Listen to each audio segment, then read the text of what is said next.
Hi everyone, Stacy Whiter here on behalf of Campus Mortgage with some quick tips for you and a refresher on FHA Streamline refinance requirements. Now just a quick reminder before we get started, this video is for informational purposes only and should not be considered legal advice or used in place of FHA guidelines. Also, this video was created on May 8th, 2017, and the information contained in this video is subject to change without notice.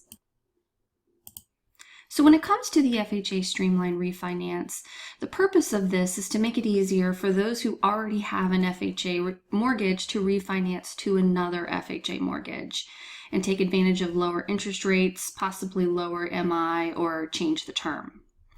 Now, some of the benefits of doing the FHA Streamline are less paperwork, could be no credit or income qualifying on certain types, no appraisal is required, no LTV or CLTV limitations, and it's also allowed on primary, secondary, and investment properties. Now, there are two types of FHA Streamline refinances. There is credit qualifying and non-credit qualifying. So let's first take a look at credit qualifying.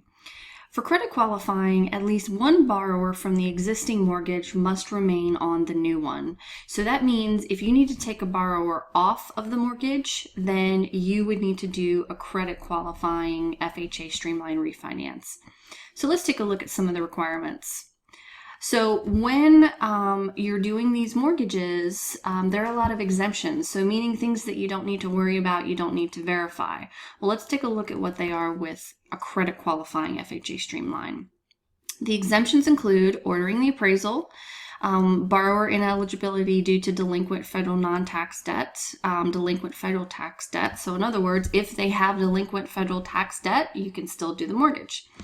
Also, exemptions are property eligibility and acceptability criteria. Again, there's no appraisal. Exceptions are national housing statutory limits. So if the county limit has changed and the refinance goes over in an FHA Streamline, that's actually okay. Same thing with nationwide mortgage limits. It can exceed those. There's no LTV limitations based on the borrower's credit score. There's no underwriting the property. So these are all key exemptions of the credit qualifying FHA Streamline refinance. Now let's look at some additional requirements though. So if the borrower has owned the property for less than 6 months, then they must have made all payments within the month due. If they've owned the property for more than 6 months, then they must have made all the payments for the 6 months preceding the refinance prior to the case number within the month due, and they can have no more than one 30-day late in the previous 6 months. Also, the borrower must have made 6 payments on the date of the FHA case number assignment. So it's very important there because it says, if they've owned it for less than 6 months, they must have made all the payments due. So it makes it sound like you can do the refinance if they've owned it for less than 6 months, but you really can't because they have to have made 6 payments by the time the new FHA case number is assigned. Also, again, at least 6 full months must have passed since the first payment was due, and at least 210 days must have passed from the disbursement date of the original mortgage. The mortgage must meet the net tangible benefit test. A credit report would be required because this is credit qualifying. The max cash back would be $500. The maximum term is going to be the lesser of 30 years or the remaining period on the loan plus 12 years. And closing costs cannot be added into the new mortgage. So that is one downside of doing the FHA Streamline refinance. You're either going to need to do over par or premium pricing to cover the closing costs for the borrower, or they're going to have to bring it in cash. Now let's take a look at the non-credit qualifying FHA Streamline. So this is where all borrowers must remain on the existing mortgage on the new one. Now the only caveat to that is it can be overlooked in cases of divorce, legal separation, and death. But the exemptions are similar to the credit qualifying, but there's actually more exemptions. I'm not going to read all of these off to you because they're pretty much the same, but just let me point out the few that are different. For example, the cosigner requirements, having a principal residence in the United States, they don't have to have that. And also residency requirements, they don't have to meet those either.